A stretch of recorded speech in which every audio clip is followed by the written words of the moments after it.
اور ہفتے کے دن شکار سے بچنے کے لیے ہیلے اور بہانے بنا رہا ہے۔ تو حضرت داؤد علیہ السلام کے چہرے پر غصے اور دکھ کے آثار ظاہر ہوئے۔ انہوں نے قوم کو بار بار تنبیہ کی، واعظ و نصیحت کی، مگر جب وہ نافرمان باز نہ آئے تو آخرکار اللہ کے اس نبی نے ہاتھ اٹھا دیے اور فرمایا، اے اللہ، یہ تیری نافرمانی پر اتر آئے ہیں۔ یہ وہ قوم ہے جو تیرے حکم کو جانتی ہے مگر پھر بھی دھوکہ دے رہی ہے۔ اے میرے رب، ان پر ایسا عذاب نازل فرما کہ قیامت تک ہر کانپنے والا کانپ جائے، سننے والا لرز جائے۔ اور پھر عرش الہی سے عدل کا فیصلہ نازل ہوا۔ اللہ تعالیٰ نے اپنے نبی حضرت داؤد علیہ السلام پر یہ وحی نازل فرمائی، اے داؤد، جا کر اپنی قوم کو بتاؤ کہ جنہوں نے ہمارے حکم کو چالاکی سے توڑا، ہم نے انہیں دھتکارا اور کہا، ہو جاؤ بندر، ذلیل اور رسوا بندر۔ یہ الفاظ رب کائنات کی طرف سے غضب کا اعلان تھے، اور پھر وہ رات ان لوگوں کی زندگی کی آخری رات بن گئی۔ دوستو، صبح جب سورج طلوع ہوا تو اس بستی پر اندھیرا نازل ہو چکا تھا۔ لوگ اپنے گھروں سے باہر نکلے مگر دروازوں پر وہ چہرے نہ تھے جو رات کو دیکھے تھے۔ وہ انسان نہ تھے بلکہ بندر بن چکے تھے۔ کچھ اپنے ہی صحن میں دیوار کے ساتھ لگے چیخ رہے تھے، زبانیں گم، آوازیں عجیب، آنکھوں میں صرف شرمندگی، خوف اور بے بسی۔ کوئی ماں اپنی اولاد کو پہچان نہ پا رہی تھی اور اولاد اپنی ماں کو دیکھ کر چھپ رہی تھی۔ وہ سب ایک دوسرے کو پہچانتے تھے مگر بول نہیں سکتے تھے۔ وہ ہاتھ جو کبھی دعا کے لیے اٹھتے تھے اب زمین پر رنگ رہے تھے۔ وہ زبانیں جو کتاب کی تلاوت کیا کرتی تھیں اب چیخیں نکال رہی تھیں۔ وہ آنکھیں جو دنیا کی لذتوں میں اندھی ہو چکی تھیں اب شرم سے بند ہو چکی تھیں۔ پوری بستی میں خوف تھا، خاموشی تھی اور بندروں کی دل دہلا دینے والی چیخ و پکار۔ اور اس پار جہاں حضرت داؤد علیہ السلام تھے، انہوں نے جب یہ منظر دیکھا تو فوراً سجدے میں چلے گئے اور کہا، اے میرے رب، تو بڑا عظیم ہے، تیری پکڑ بڑی شدید ہے۔ ناظرین، ان مجرموں اور بندروں نے جب دیکھا کہ ان کے رشتہ دار جو دیوار کے اس پار رہتے تھے وہ ان کو دیکھ رہے ہیں، تو یہ بندر اپنے رشتہ داروں کو پہچان گئے اور جا کر ان کے کپڑے سونگھنے لگے اور ان کے ارد گرد منڈلانے لگے۔ مگر یہ لوگ ان بندروں کو نہیں پہچان پائے کہ یہ ہمارے رشتہ دار ہیں یا کون ہیں۔ ان بندر بن جانے والے بدبختوں کی تعداد 12,000 تھی۔ یہ سب لوگ منحوس اور قہر زدہ تھے۔ 3-4 دنوں تک زندہ رہے مگر اس دوران ان کو کچھ بھی کھانا پینا نصیب نہ ہوا۔ ان میں جو لوگ نصیحت کرنے والے تھے ان کو بھی اللہ تعالیٰ نے محفوظ فرما لیا، مگر باقی سب بستی والوں کو ہلاک کر دیا۔ اس واقعے کا ذکر قرآن مجید میں 9ویں پارے میں تفصیل کے ساتھ موجود ہے۔ البتہ ایک بہت بڑی غلط فہمی کا ازالہ کرنا چاہتا ہوں کہ انگریزوں نے ایک ایسی تھیوری پیش کی تھی جس سے ثابت ہوتا تھا کہ پہلے انسان بندر تھا، پھر وہ پروان چڑھتے چڑھتے انسان بن گئے۔ یہ لوگ اس چیز کے قائل ہیں کہ تاریخ میں انسان کبھی بندر بن جاتے تھے اور کبھی انسان۔ یہ لوگ اسی واقعے کو بھی استعمال کرتے ہیں کہ دیکھو انسان بندر بن گئے، مگر یاد رکھیے اسلام اس عقیدے کو نہیں مانتا۔ جو بندر جنگل میں موجود ہیں وہ ہمیشہ سے بندر ہی رہے تھے، اور جو انسان اس دنیا میں اشرف المخلوقات بستے ہیں وہ ہمیشہ سے انسان ہی ہیں۔ البتہ اس واقعے میں جو انسانوں کو بندر بنایا گیا ہے وہ سب کے سب قہر زدہ بدبخت لوگ تھے جن کو سزا کے طور پر بندر بنایا گیا تھا، نہ یہ کہ وہ ارتقاء کے مراحل سے گزر کر بندر بنے۔ سب سے بڑی بات یہ ہے کہ اس پر سب علماء کرام کا اتفاق ہے کہ جتنے مجرموں پر اللہ کا عذاب نازل ہوا تھا وہ سب کے سب 3-4 دن میں مر گئے، ان میں سے کوئی بھی ایک زندہ نہیں رہا تھا۔ خواتین و حضرات، اس واقعے سے ایک بہت اہم سبق ملتا ہے کہ ہم لوگوں کو اللہ کی نافرمانی نہیں کرنی چاہیے، دین کے احکامات کا مذاق نہیں اڑانا چاہیے، ورنہ اللہ کی سخت ناراضگی ہوتی ہے۔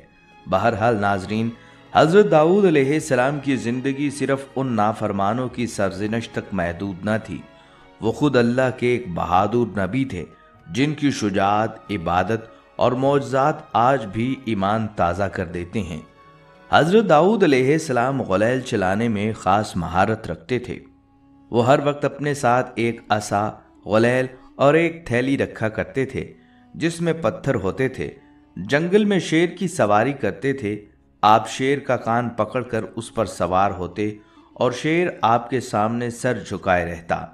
ایک مرتبہ آپ علیہ السلام جنگل سے گزر رہے تھے کہ ایک پتھر سے آواز آئی، اے داؤد، میں ہجر ہارون ہوں، مجھ سے ہارون نے ایک شخص کو مارا تھا، مجھے اٹھا لیجئے، میں آپ کے کام آؤں گا۔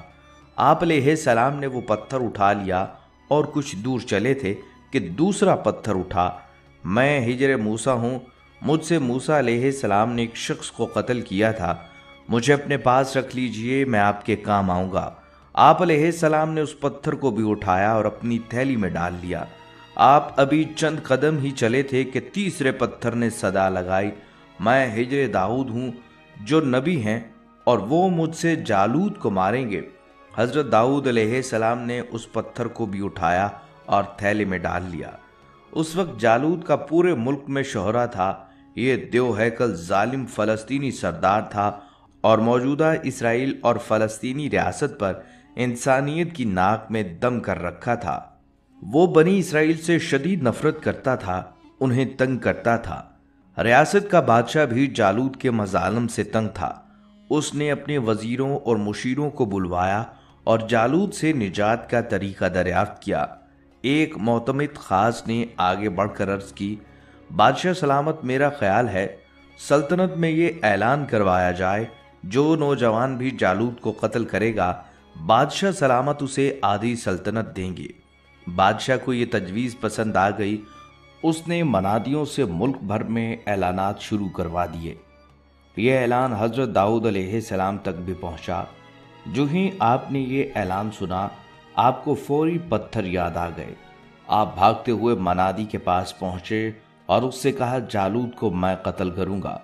منادی یہ خبر لے کر بادشاہ کی خدمت میں پہنچا اور بادشاہ کو بتایا کہ ایک نوجوان نے یہ چیلنج قبول کر لیا ہے۔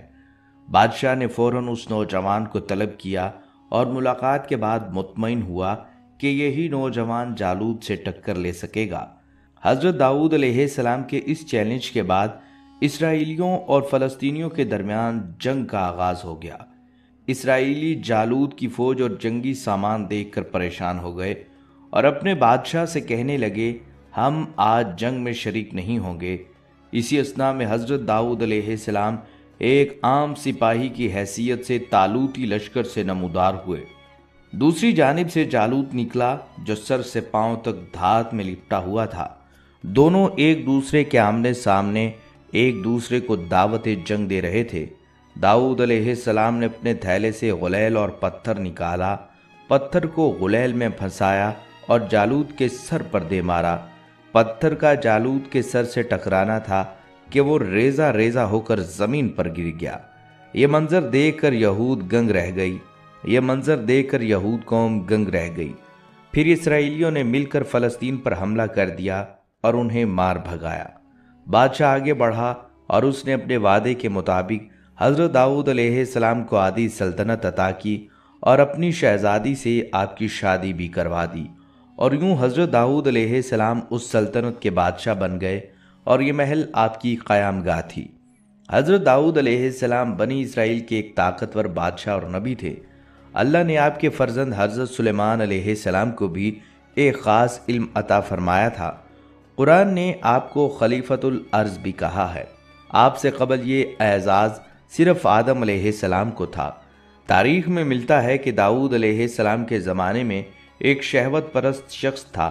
وہ لگاتار ایک خاتون کے پاس جاتا اور اسے عصمت دری والا کام کرنے پر مجبور کرتا۔ اللہ نے اس خاتون کے دل میں بات ڈالی کہ وہ اس شہوت پرست شخص سے کہے کہ جب تو میرے پاس آتا ہے اس وقت ایک اجنبی شخص تیری بیوی کے پاس جاتا ہے۔ اس خاتون نے یہ بات اس شخص سے کہی تو وہ فوراً دوڑا دوڑا اپنے گھر گیا اور کیا دیکھا کہ ایک اجنبی اس کی بیوی کے ساتھ ہم بستری کر رہا ہے۔ یہ معاملہ دیکھ کر وہ بہت پریشان ہوا اور اس نے اپنی بیوی کے ساتھ ہم بستر شخص کو پکڑا اور داؤد علیہ السلام کے پاس لے جا کر کہا، اے اللہ کے پیغمبر، میرے اوپر ایک ایسی مصیبت آئی ہے جو آج تک کسی پر نہ آئی ہوگی۔ حضرت داؤد علیہ السلام نے پوچھا، وہ کون سی مصیبت ہے؟ شہوت پرست مرد نے کہا کہ یہ شخص میری عدم موجودگی میں میرے گھر آیا اور میری بیوی سے زنا کیا۔ اللہ تعالیٰ نے حضرت داؤد علیہ السلام پر وحی نازل فرمائی، جس کا ترجمہ ہے کہ جیسا کرو گے ویسا بھرو گے۔ ناظرین، ایک دن اللہ پاک نے حضرت داؤد علیہ السلام پر وحی نازل کی کہ آپ خلاد بنت اوس کے پاس جائیں، اسے بہشت کی خوشخبری دیں اور کہیں کہ وہ بہشت میں آپ کی ہم نشین ہیں۔ حضرت داؤد علیہ السلام نے حکم خداوندی پر عمل کیا، خلادہ بنت اوس کے دروازے پر آئے اور دستک دی تو خلادہ بنت اوس نے دروازہ جو ہی کھولا، ان کی نگاہیں حضرت داؤد علیہ السلام پر پڑی تو عرض کیا کہ کیا اللہ پاک کی طرف سے میرے بارے میں کچھ حکم نازل ہوا ہے جو آپ حضرت داؤد علیہ السلام خود وہ خبر سنانے کے لیے تشریف لائے ہیں؟ حضرت داؤد علیہ السلام نے کہا، ہاں۔ خلادہ بنت اوس نے حضرت داؤد علیہ السلام سے پوچھا، وہ کیا ہے؟ تو حضرت داؤد علیہ السلام نے کہا، اللہ تعالیٰ نے میرے اوپر وحی نازل کی اور فرمایا ہے تم بہشت میں میری ہم نشین ہو۔ تو اس پر خلادہ بنت اوس نے کہا، آپ کو شبہ ہوا ہے، وہ عورت میں نہیں ہوں بلکہ وہ کوئی میری ہم نام ہے۔ حضرت داؤد علیہ السلام نے کہا، نہیں، ایسا نہیں، بلکہ یقیناً تم ہی ہو۔ خلادہ بنت اوس نے کہا، اے پیغمبر خدا، میں آپ علیہ السلام سے جھوٹ نہیں بول رہی ہوں، خدا کی قسم میں اپنے اندر ایسی کوئی خوبی نہیں دیکھ رہی کہ بہشت میں آپ کی ہم نشین بنوں۔ اس پر حضرت داؤد علیہ السلام نے کہا، تم اپنے باطنی امور کے بارے میں کچھ گفتگو کرو تاکہ میں جان سکوں کہ تم کیسی ہو۔ تو اس کے جواب میں خلادہ بنت اوس نے کہا، میں ایک ایسی حالت کی مالکہ ہوں کہ مجھے جو بھی دکھ تکلیف ہو، کوئی نقصان ہو یا کوئی حاجت ہو، بھوک پیاس میں نے کبھی اس کے رفع کرنے کے لیے خدا سے نہیں کہا، یہاں تک کہ وہ ذات خود ہی اسے رفع کر دیتی ہے۔ یعنی میں وہی پسند کرتی ہوں جو میرا محبوب پسند کرتا ہے، اور نہ ہی خدا سے میں ان مشکلات اور نقصانات کے بدلے کچھ مانگتی ہوں، بلکہ ہمیشہ اس کا شکر بجا لاتی ہوں۔ حضرت داؤد علیہ السلام ساری بات سمجھ گئے اور اس خاتون سے فرمایا، انہی خوبیوں کی وجہ سے تم یہ انعام پائی ہو۔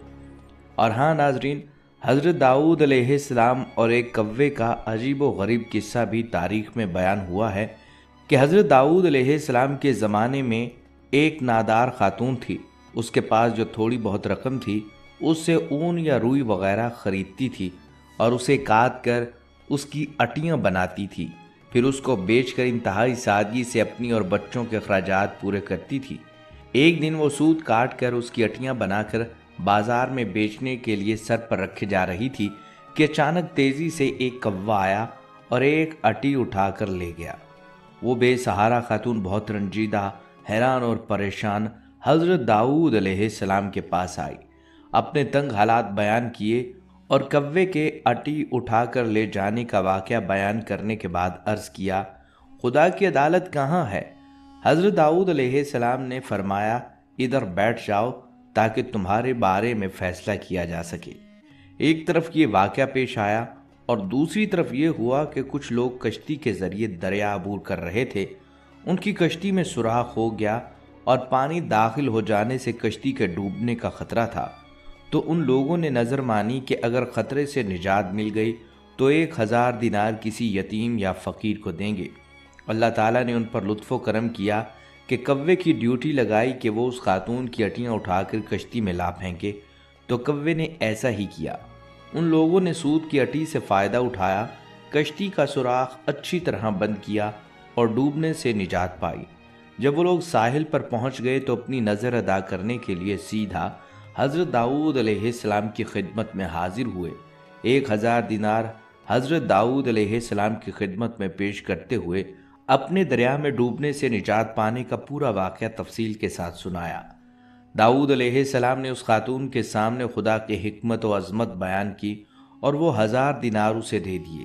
وہ خاتون بہت خوش ہوئی اور سمجھ گئی کہ خدا سے زیادہ کوئی بھی عادل تر اور احسان کرنے والا نہیں۔ ناظرین، یہاں یہ بھی واضح کر دیں کہ داؤد علیہ السلام باوجود یہ کہ ایک عظیم سلطنت کے بادشاہ تھے، مگر ساری عمر وہ اپنے ہاتھ کی دستکاری کی کمائی سے اپنے خورد و نوش کا سامان کرتے رہے۔ اللہ نے آپ کو یہ معجزہ عطا فرمایا تھا کہ آپ لوہے کو ہاتھ میں لیتے تو وہ موم کی طرح نرم ہو جایا کرتا، اور آپ اس سے زرہیں بنایا کرتے تھے اور ان کو فروخت کر کے اس رقم کو اپنا ذریعہ معاش بنائے ہوئے تھے۔ اللہ تعالیٰ نے آپ کو پرندوں کی بولی سکھائی تھی۔ داؤد علیہ السلام کی اصل عمر 170 سال تھی۔ آپ علیہ السلام کا مدفن سیہون میں ہے، جہاں آپ کے آباء و اجداد بھی مدفون ہیں۔ ہماری دعا ہے کہ اللہ رب العزت حضرت داؤد علیہ السلام کو امت مسلمہ کی طرف سے جزائے خیر عطا فرمائے، اور اللہ تعالی ہم سب کو اپنی ناراضی والے کاموں سے بچا لے، اور جن گناہوں کی وجہ سے اللہ کا عذاب نازل ہوتا ہے اللہ ہمیں ایسے گناہوں سے بھی بچا لے۔ آمین یا رب العالمین۔